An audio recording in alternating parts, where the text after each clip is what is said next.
International University of Management, a Namibian university dedicated to its people's future, a hub of abundant opportunities. We are IUM for life. We are IUM.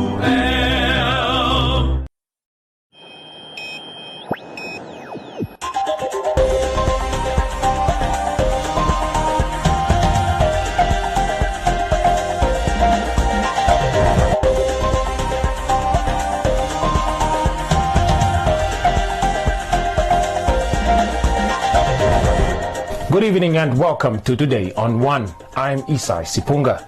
In the news tonight, Ministry of Health and Social Services donates 60,000 to the Kalume quintuplets. Keetmanshoop marches for Spencer's safe return. PDM donates mobile container clinic to Health Ministry. Windhoek Mayor strengthens bond with Germany.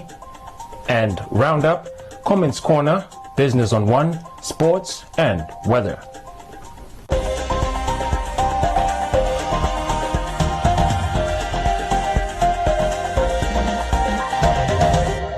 Now for the news in detail.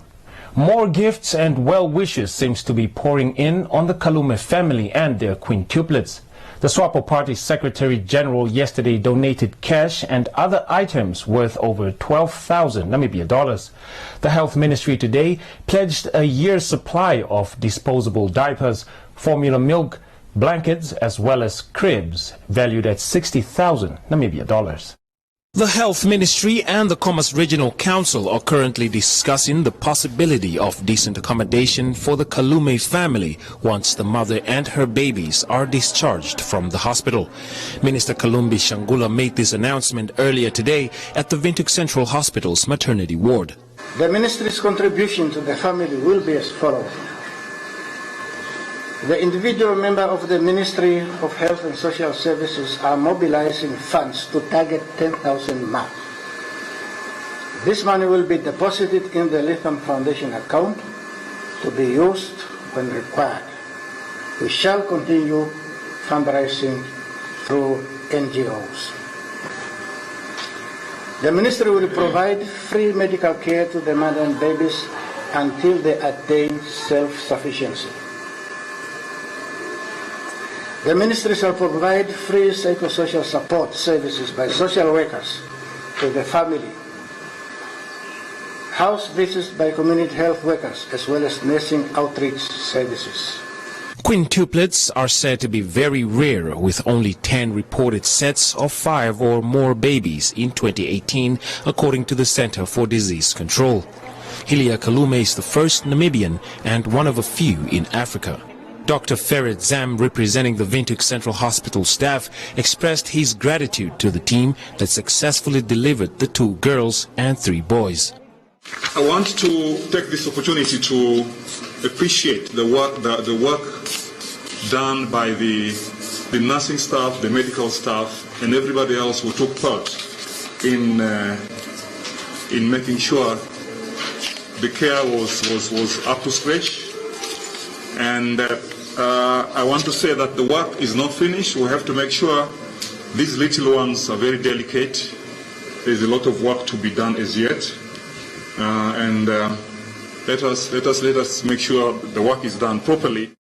The babies are in a delicate state, says Dr. Zam. Therefore, great care is required. It is up to the specialist pediatrician at the Windhoek Central Hospital, Dr. Sarah Shalongo, to ensure the quintuplets are cared for until the day they are discharged. Things are really happening here. Things are really happening here. And we as medical staff, we are really trying our best so that we keep these people alive. So we'll promise that we give all what we need to give to take care of these babies so that they get out of our hospital alive. Hilia Kalume's employer, TrustCo, also delivered some gifts and flowers.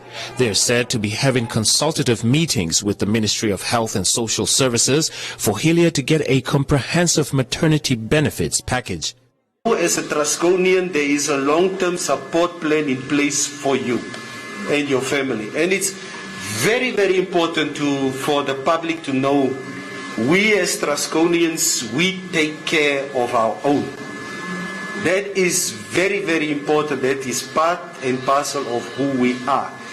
It is our policy that those children, if they go through the proper training and care, they are first in line to be employed by Trasco 15 to 20 years from now.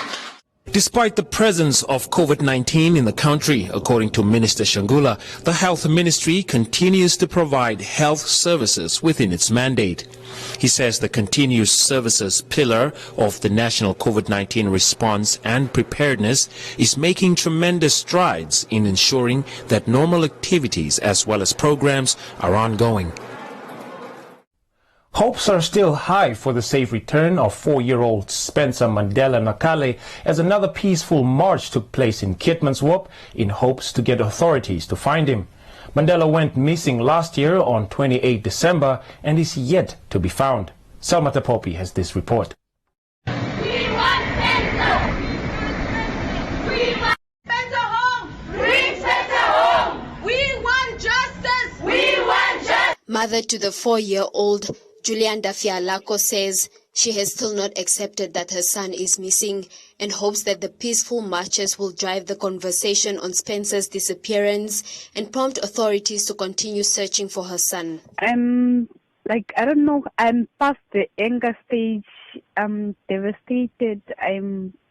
It's just confusing, and the fact that no one is saying anything, and it's like I'm still not accepting that it's my son who is missing, because I didn't accept yet the fact that he's nowhere to be found. So it's like I'm still at the beginning of December. I'm not moving anywhere. I didn't move anywhere. I also tried to see a psychologist and the social workers, but then I see it's still not helping. Giving an update on Spencer's search, Nampol's regional commander for the Karas region noted that Spencer is one of 2 people who were reported missing from the region since December, adding that investigation has been ongoing since the 4-year-old was reported missing and authorities have still not found information regarding Spencer's whereabouts. Also, we also link up with our counterpart, South African Police Service, because there was some information, a certain lady called Mandela's mother, Julia. She spotted the information on Facebook, and then they started communicating. She's claiming that she saw a child looks like exactly like Spencer Mandela. And then we link up with our counterparts as well as our police attaché in Pretoria, South Africa. But the lady was even claiming to say a child was taken at a certain police station in Mpumalanga province. But when we follow it up, it was not true. But anyhow, as I said, our investigation is still ongoing. But to tell you the truth, up to now, we did not our investigation did not yield any touchable result up to now. We covered area 7 in Redress where a child was last seen. We also went up to alongside the sea. We even went extend to the restricted area of Oraniemund, Koremanscope area. We obtained permission from Minister of Environment. We team up even with a range officer from the Ministry of Environment who accompany our investigating team. We even went up to the southeast of the sea where there are these problematic animals, predators. We thought maybe a child died and then they pick up the remains. But up to now, nothing was found. Organizing the peaceful marches targeted to take place in various towns such as Oshakati, Wolfish Bay, and again in Lodorets, the Missing Persons Unit, which was established last year to raise awareness on persons who have been reported missing, says there is little progress being made to find persons reported missing, urging members of the public to help law enforcement authorities to find Spencer. Big and major protest in Luderitz again, just to shake things up, you understand? So through this process, we need answers. We will not stop until we find answers, the answers that we rightfully deserve to know. Because according to the petition we signed, we drafted, we suggested that they reveal the information that they got regarding baby Spencer's missing case. Also, we requested that we do a house-to-house search in Luderitz for the find of the baby. For the authorities out there, please do a lot of work when it comes to missing cases. Don't sleep, don't waste time. When someone goes missing, do much and go out there and investigate. There are missing dockets of missing individuals out there. Like the lady who's in Rehoboth, it's now 10 years that she has been missing. Till today, they can't find the docket. The docket is missing. No one knows what had happened. The case is closed because there is no leads. Let us emphasize and let us push when it comes to missing individuals in Namibia. Because it's a serious case. It's a serious case. We are allowing perpetrators to live and move amongst us freely. This nation has become such a safe haven for perpetrators. Human trafficking is on a race. We don't know where these kids are going or what these people are doing with these kids. Please, authorities, let us work together and help find our missing individuals in Namibia. The Popular Democratic Movement has donated a container that will be converted into a medical clinic for the Gruno settlement in the southern parts of Namibia. According to the PDM president, McHenry Venani, there has never been any medical center in that settlement since independence. Leston Voller has this report. PDM President McHenry Venani said that their movement wanted to donate something that will continue to serve the Namibian people for years to come. The people of Gruno, for the last 31 years, never had a clinic. For the first time in their history, they would have a functionable clinic for them to be able to use it for the necessary healthy living and fighting COVID-19. And I want to give context. I spoke to a number of leaders across the world and various governments across the world to help Namibia to help Namibia fight COVID-19. And I was very lucky that 3 governments gave us something, or pledged to give us something. But one government, which is the Taiwanese government, gave us a $10,000 donation for COVID-19 purposes. We articulated that donation within the ranks of the party and said, what are those things that we can do that would remain sustainable for the people of Namibia instead of buying masks and all the necessary tools that are needed for COVID? What is it that we can do? Then the party, through one of our members that are heading the Treasury Department, said the party will add another $7,000 plus the $10,000 and we can acquire a clinic. And that idea originated from the party that we would acquire a clinic that would be a permanent feature in the health sector of our country. The Ministry of Health and Social Services Deputy Minister explained the challenges the health sector is faced with throughout Namibia. Healthcare services are provided at 5 referral hospitals, 30 district hospitals, 44 health centers, 279 clinics, and 1,150 outreach points.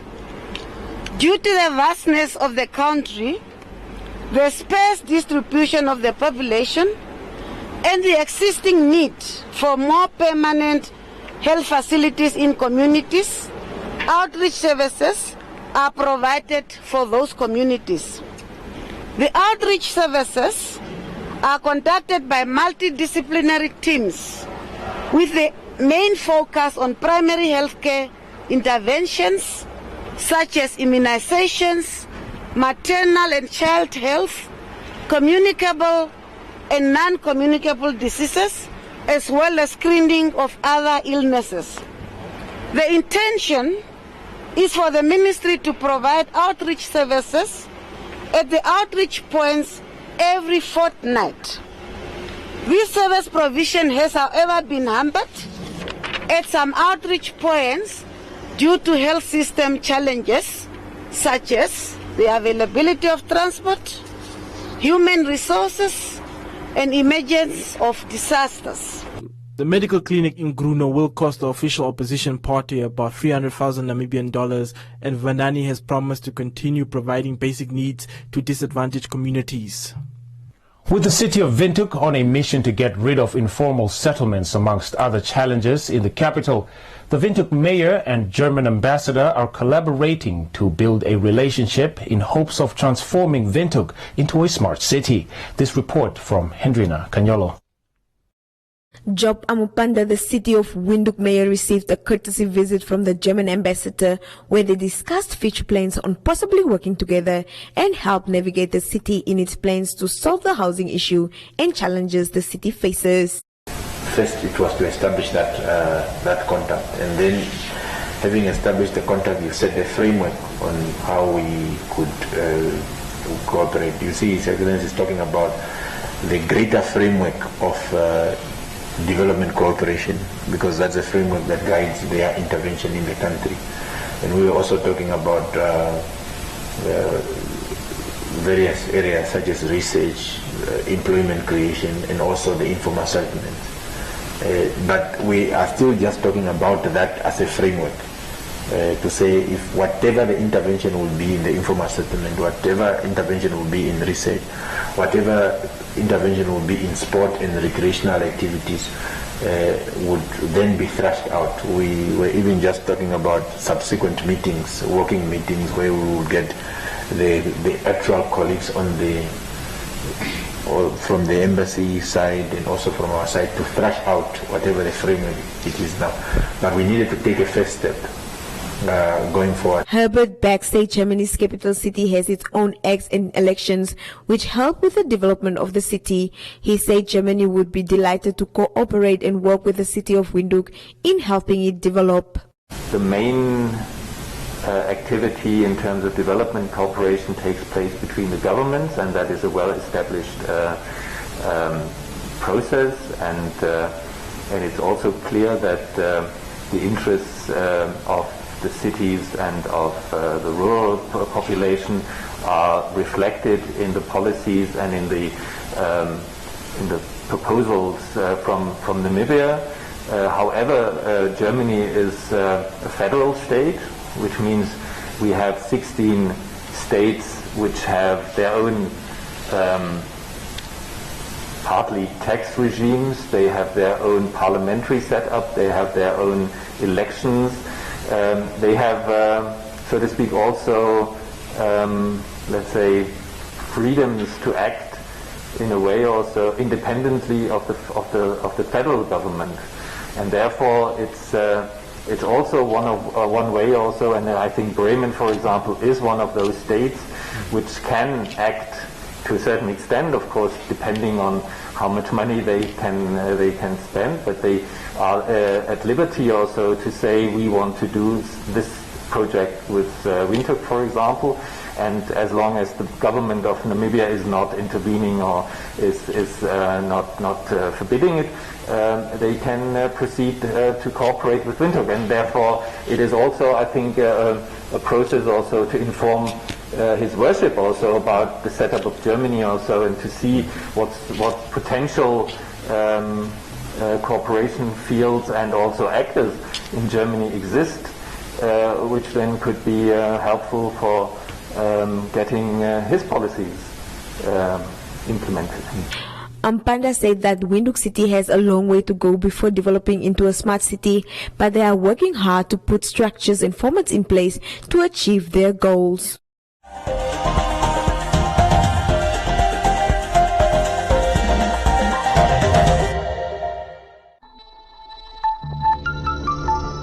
My name is Ephraim. I say no to gender-based violence. Do you?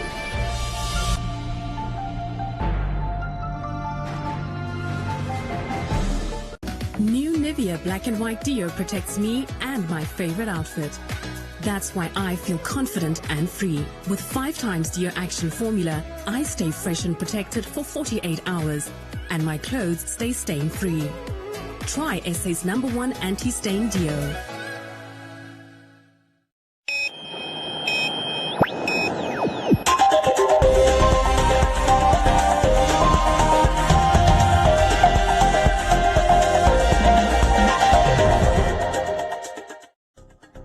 In other leading stories, the GOtv Town Council has approved a rebate policy for senior citizens to be implemented as from the 1st of July 2021.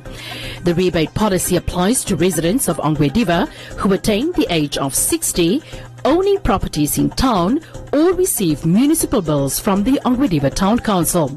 The policy came as a result of consultations between the council and senior citizens who indicated that municipal bills put a financial burden on them, adding to existing expenses coupled with the prevailing economic conditions. The qualifying criteria is that accounts must be owned by and or registered in the name of senior citizens, where proof of ownership can be in a form of an official municipal bill, title deed or deed of sale or letter of allocation, or in a case of a traditional homestead, a letter certifying ownership thereof by the headman. Only single residential properties owned and registered in the names of senior citizens shall qualify for rebates under this policy. Should a senior citizen own more than one single residential property registered in his or her name, such senior citizen shall only qualify for rebates on only one property where he or she resides. Senior citizens shall be required to register in person on a prescribed application form at the beginning of the implementation of the policy as from the 1st of July 2021 onward, and it's renewable every year from the 1st of April until the 30th of June. Successful applicants shall qualify for 50% rebates on basic charges.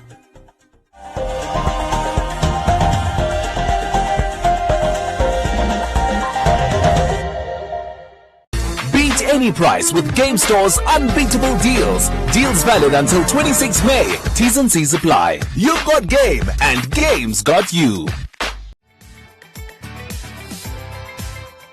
Are you a CMS member? With HospiCash 100, you can get up to 100,000 Namibian dollars cover with a 30,000 limit per event from as little as 100 Namibian dollars a month.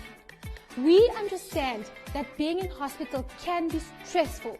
That is why with HospiCash 100, you can cover your non-medical expenses by receiving cash payouts when you are in hospital, so you can recover stress-free. Interested? SMS your name and HospiCash to 555 and we will call you back.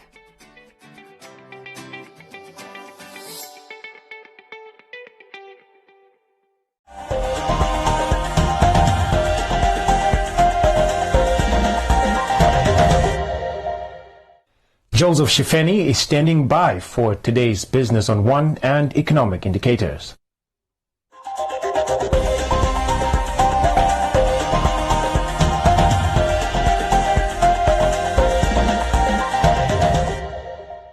Welcome to Business on One. I'm Joseph Shifeni. Inflation is regarded as a key indicator of the rise in levels of prices of goods and services in the economy. In Namibia, this measure is conducted by the Namibia Statistics Agency, with their latest published Consumer Price Index Bulletin pointing to a significant rise in prices for food and non-alcoholic beverages. Corporate Communications Manager at NSA spoke to Business on One about how this affects the pockets of citizens.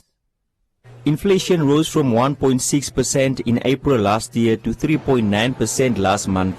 The rate is often considered during wage negotiations or deciding on adjusting the repo rate by the regulator of commercial financial institutions.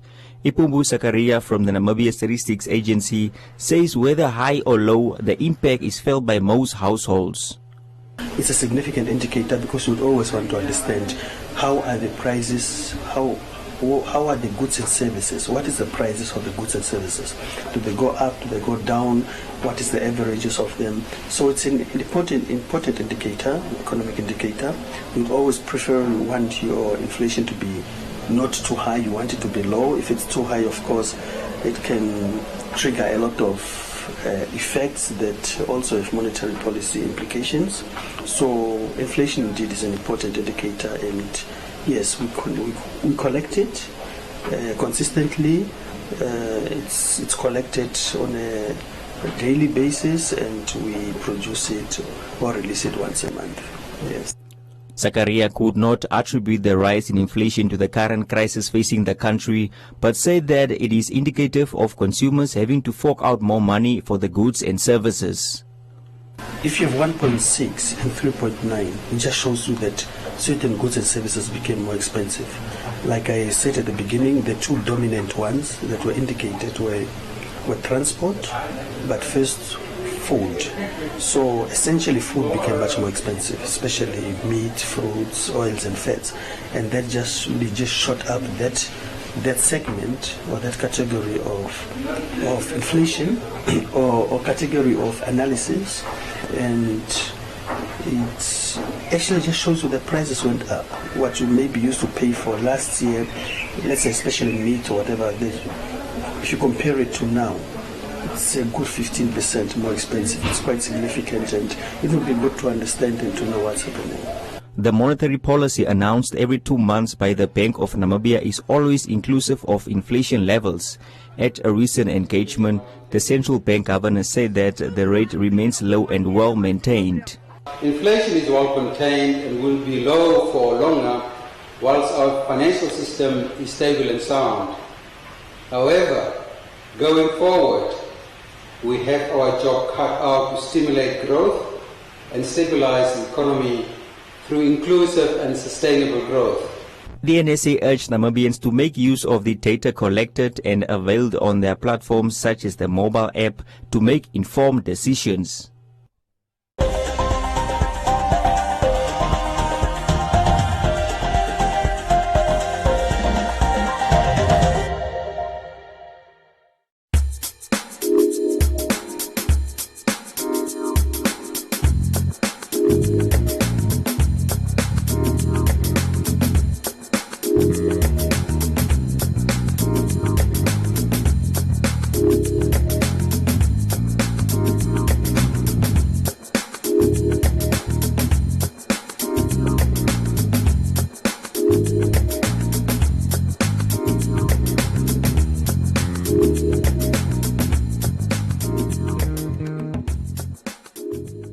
That's all we have for you. Join us again next week for another edition of Business on One.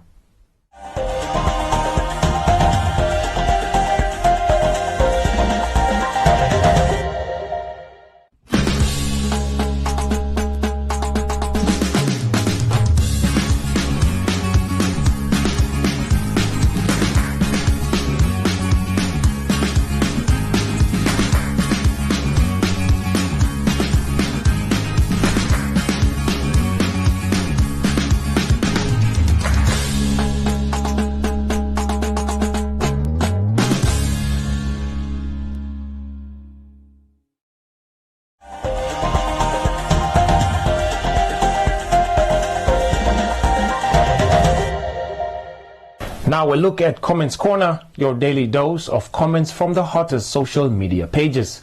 A horde of 7-seater taxi drivers held a peaceful demonstration in the capital recently. They demanded that the Ministry of Works and Transport amend the Roads Transportation Act 74 of 1977 to suit them. Shikundu says the act should be implemented soon. Leslie says the drivers should be given jobs in government as no one should be left out. Kennedy says 7-seater drivers drive badly and their vehicles are not roadworthy. While Heinrich says if permission is granted, all drivers will operate without the necessary documents, which will affect the transport industry. And that's all from Comments Corner. Be sure to post your comments on our social media pages for broadcast every day only on Today on One.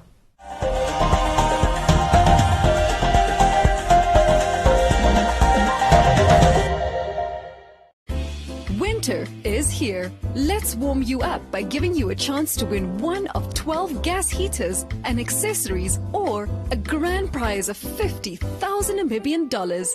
To enter the Winter Warmers competition, simply buy any combination of 2 or more of the following participating brands: Baker's, 5 Roses, Fresh Pack, Frisco, or Hug in a Mug, and SMS WINTER to 445. And remember to keep your till slip as proof of purchase. Promotions run from the 1st of May to the 31st of July. For more information and entry details, visit 99fm.com.na. T's and C's apply.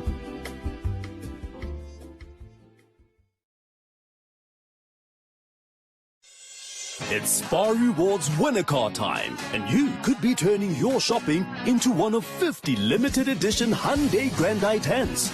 Plus, get incredible deals like Husky canned dog food for just $20.99 and Pampers Baby Dry Nappies or Nappy Pads value pack for $159.99. Remember, every participating product you buy gets you another entry to win when you swipe your Spar Rewards card. Spar Rewards winner car, now on.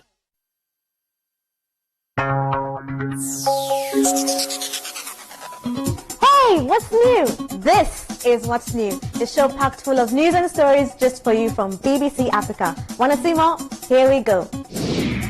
10 years after the protests of the Arab Spring, young Tunisians are marching in the footsteps of their elders. What is it like living in the country most affected by COVID on the continent? We'll be speaking to young people in South Africa almost a year after the first case of coronavirus there. I feel like we're just tired of the virus. We are tired. People are getting retrenched. People are losing family. So I feel like we are definitely devastated.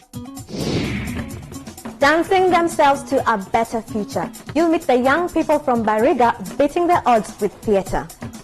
Dance has transformed my life. It has helped me change a lot of things. We might be from Bariga, a dirty, poor community, but we are ready to take over the world.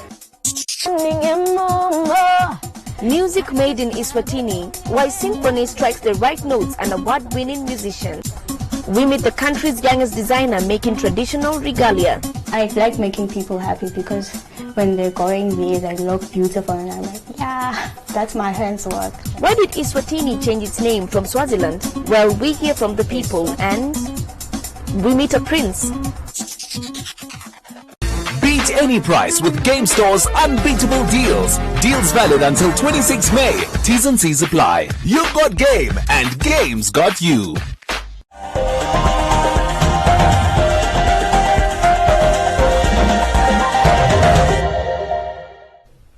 Time now for today's sports update with Chiro Misiandaka.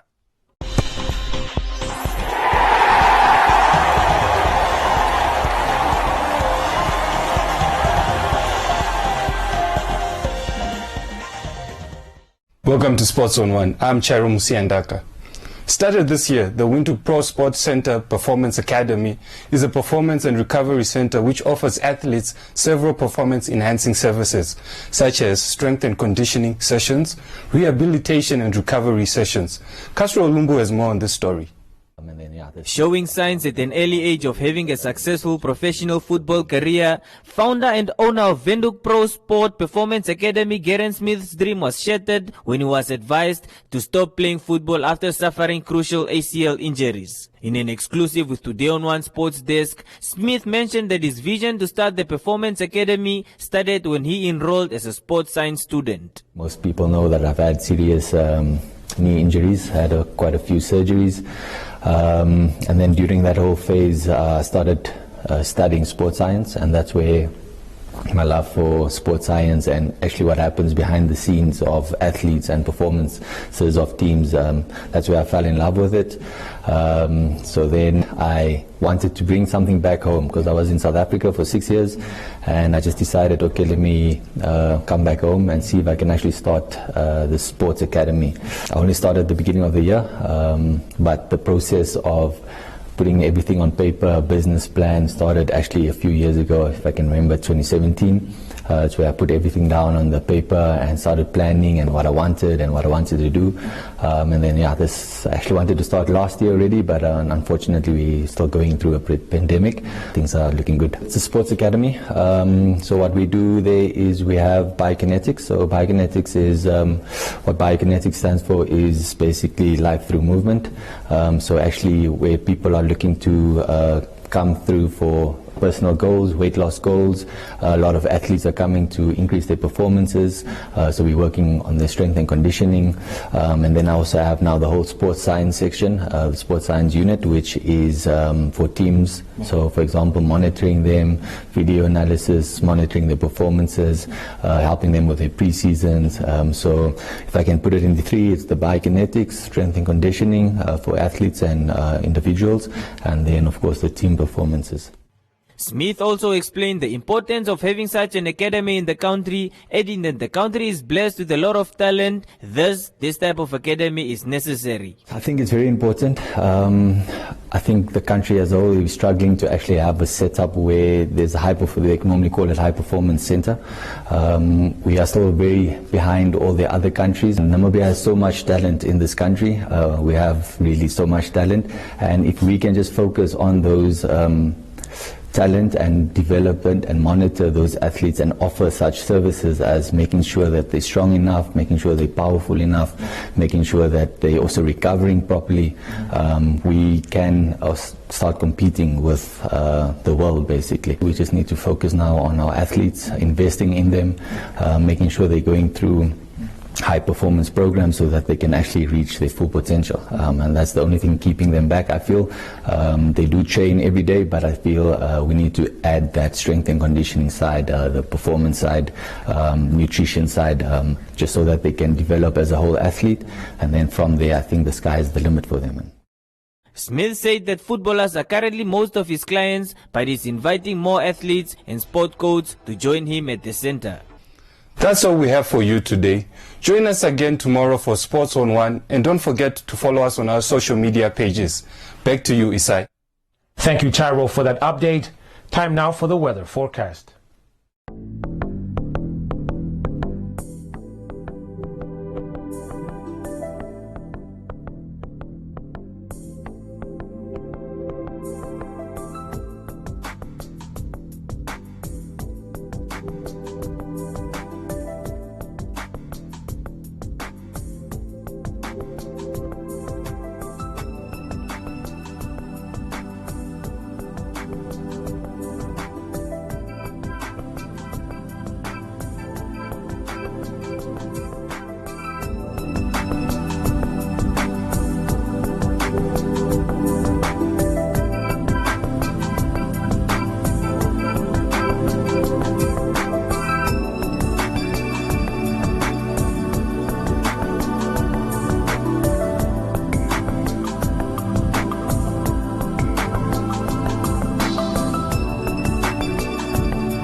That's all from us this evening. Tune in again next week at 7 p.m.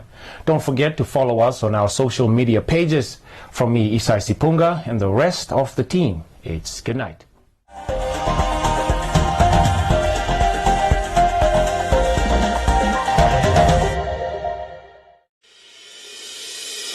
The International University of Management, a Namibian university dedicated to its people's future. A hub of abundant opportunities. We are IUM for life. We are IUM.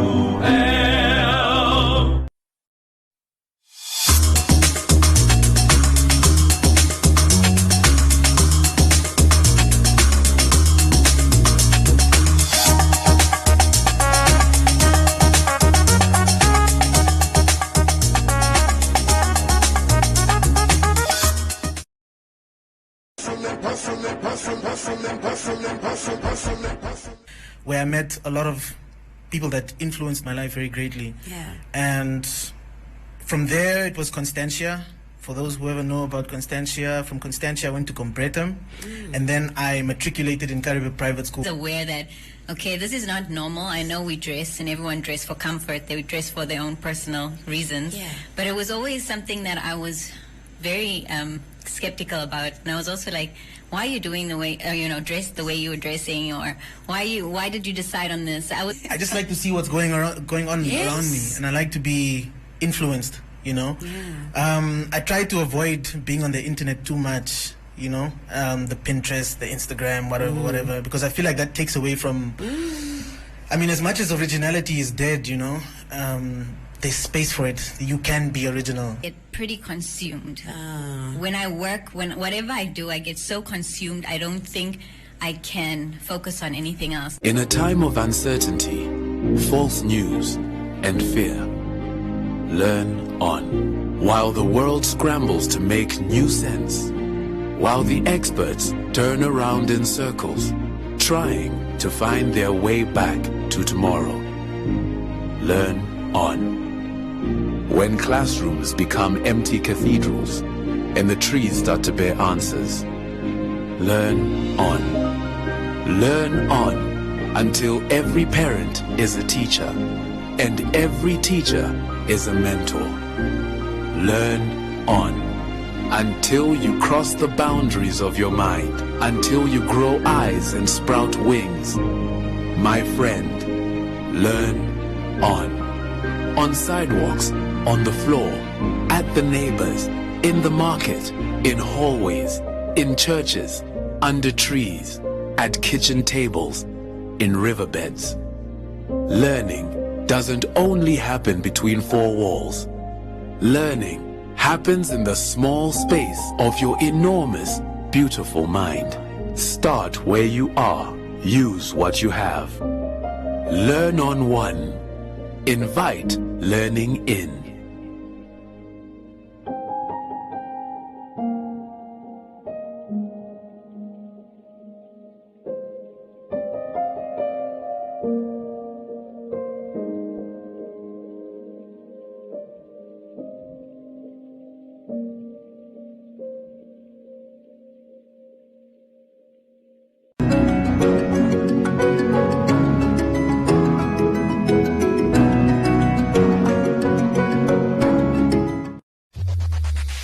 Win free airtime with One Africa TV. Share your comments on the channel. SMS your feedback, name and town to 555. One Africa TV. It just gets better.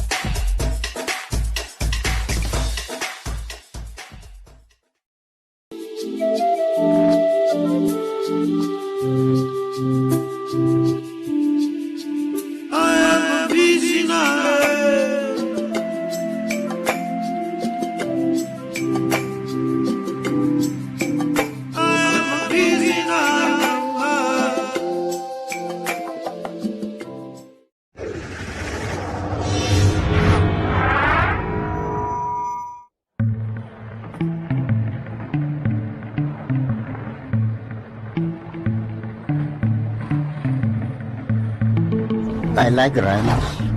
I like them very much. Future here in this area is depending on the tourism. The future generation, they can see and they can benefit from their own resources. Animals like rhinos, elephants, the big five, you benefit from them and it must be respected.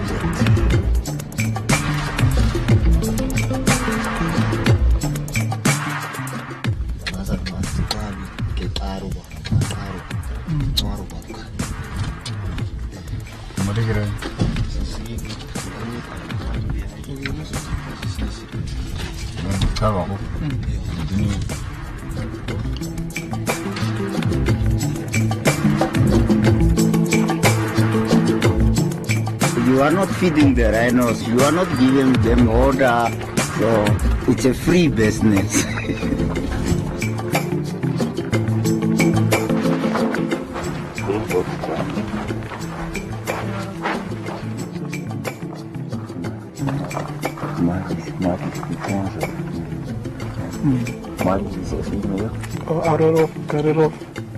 Take two of my sons, which was little bit 5 years old.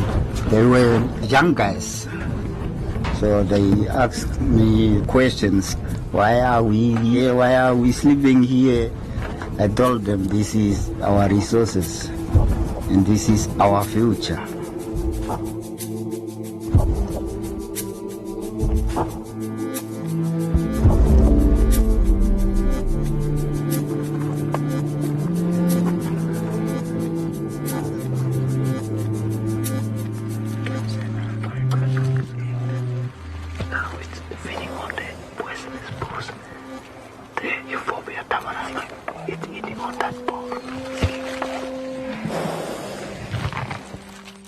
My first memory of going with my dad is that I learned new things. As I grow up as a man, I see an opportunity in it. So I decided to look for a job pertaining to tourism. So that's when I was employed at Palamba. So I decided to go for tour guide studies, because I grew up with the tourism industry, the wildlife, the rhinos and everything, to bring that experience to the tourists. You can see the hyena. The biggest changes, I was employed, getting paid, and also I can now support my family.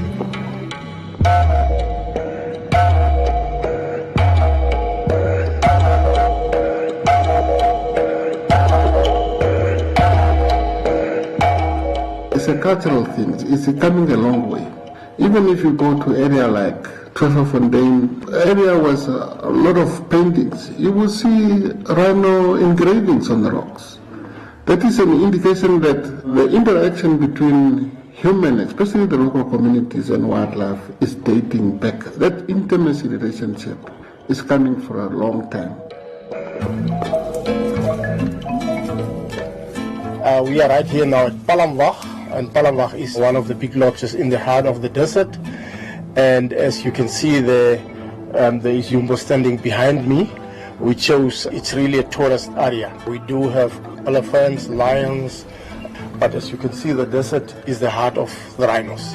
This is the main breeding area of the rhinos, is what we found here in this desert. It's the largest free-roaming population of black rhinos that you find outside national parks in the world.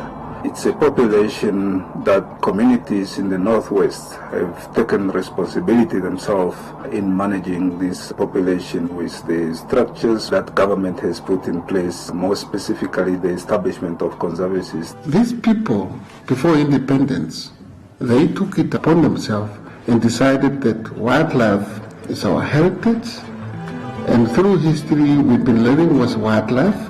And having wildlife in your area is like having a garden. Because of all these animals, we've got the communities that benefit from all this wildlife, and it's like a triangle that fits into each other. And the communities looked after the wildlife doing their own thing, and the communities benefit.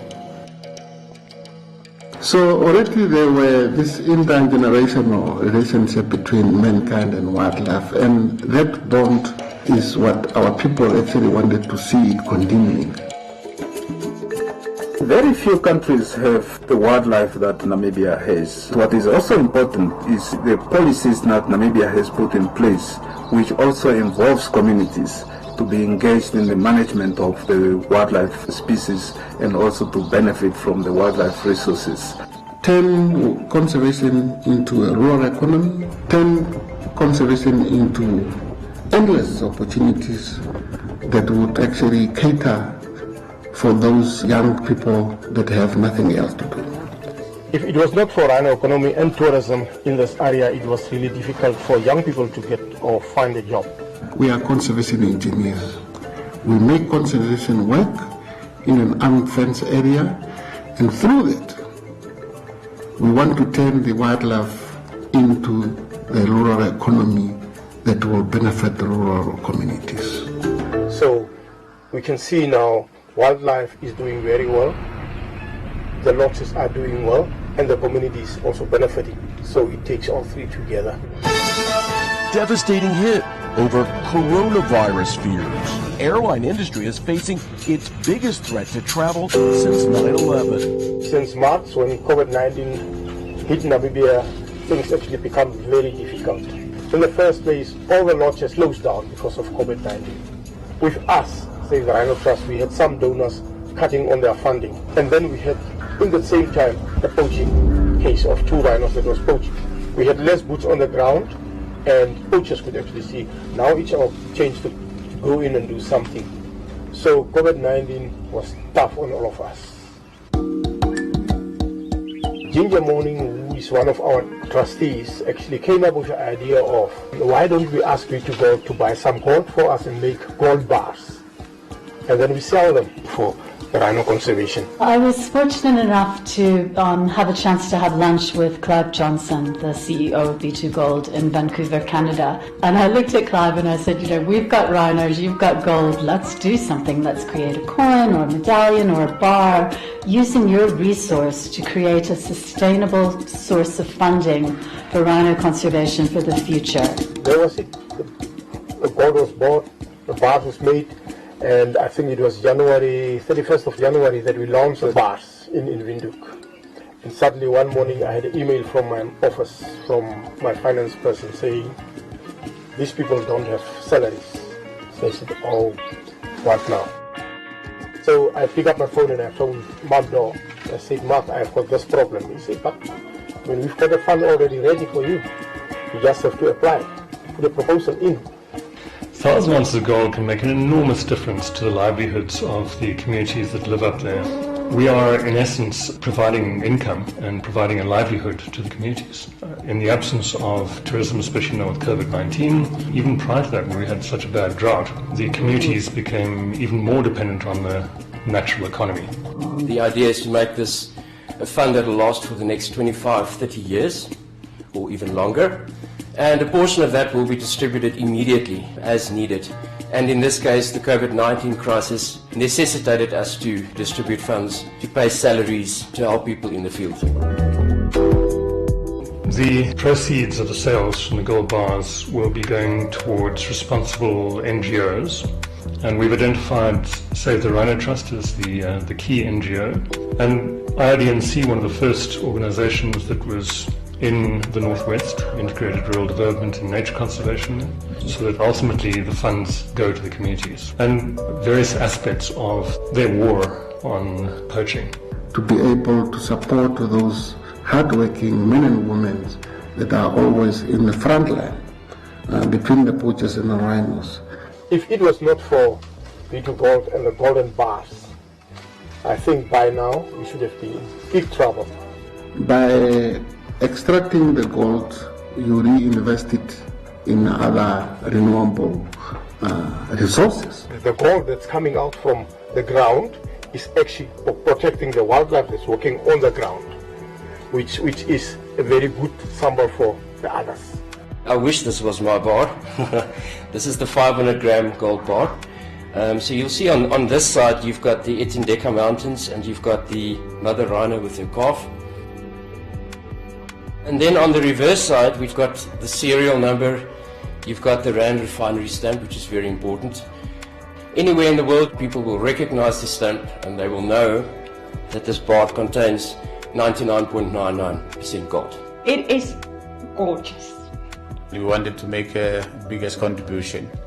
And at Ballowwood, we see that as a way of giving back to the community. Okay, so there you'll see the 500 gram bar. Very special. Feel the weight. It's incredible. This opportunity which presented itself is absolutely a once-in-a-lifetime opportunity. We're privileged to have this. This is just absolutely gorgeous, and I think this showcase really what the project is all about. It's from 24 karat Namibian gold. I'm looking at these rhinos is put there like Miss World photogenic, I would say.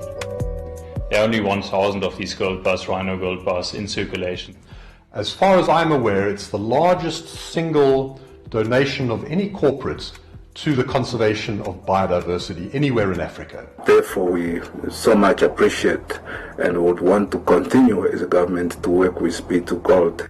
And the fact that it's happening here in Namibia is something that we can all be extremely proud about and very grateful to B2 Gold. Thanks to having this literal pot of gold through the funding for the Rhino Gold Bar, we're able to step in now and make sure that those trackers are supported, and so are their families and their communities.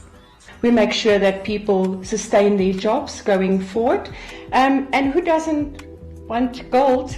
And the B2 Gold Rhino Gold Bar has come in at a really critical time now, particularly with tourism being closed off and those forms of revenue not coming in. To say we have the biggest rhino population or black rhino population in the world, let it be for the rest of our lives. And it's that heritage that we have It's our resource that we can all look after and protect. It's our heritage. And it's also good that other people like B2 Gold are also seeing it that way. It's actually a very nice link between the investor that buys this gold bar, the rhino tracker in the northwest of Namibia, and the black rhinos. It's an intergenerational thing. The rhino trackers teach their children how to track rhinos, their children get taught, and so it flows down. This is something that I want my children to have, and that we leave a little bit of a B2 Gold legacy. And if I can be part of that as part of my family, I'd be very proud. It can also become an inheritance for the generations of my own clan. My children, my grandchildren. If we can bring that passion over to future generations and to hand that over to my children, and I hope that that same passion for conservation gets migrated over to my kids. And what we've done together is create a sustainable source of funding that should outlive all of us. You know, I think as far as B2 Gold is concerned, we couldn't have chosen a better target in which to put our efforts as far as the environmental and conservation pillar is concerned. And I want to stress there that the money that's going towards environment and conservation is actually going towards the people. Rhino is for all of us, whether you are in Canada, whether you are in Vancouver, whether you are in the US. If you really want to see conservation at play with rural communities, I therefore humbly request each and everyone to join us on our Rhino tour and have a wonderful experience.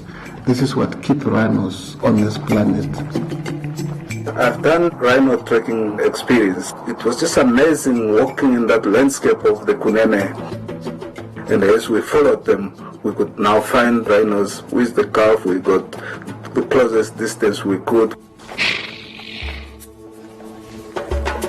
It's a warning sign.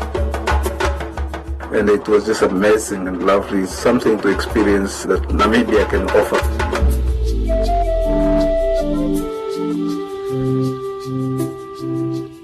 It's something that you have to do in your life.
Hello and welcome to Life Clinic, your weekly dose of health and wellness from the BBC. However, there is a school of thought that feels that organic food is too overpriced, yet they seem easier to grow and rare.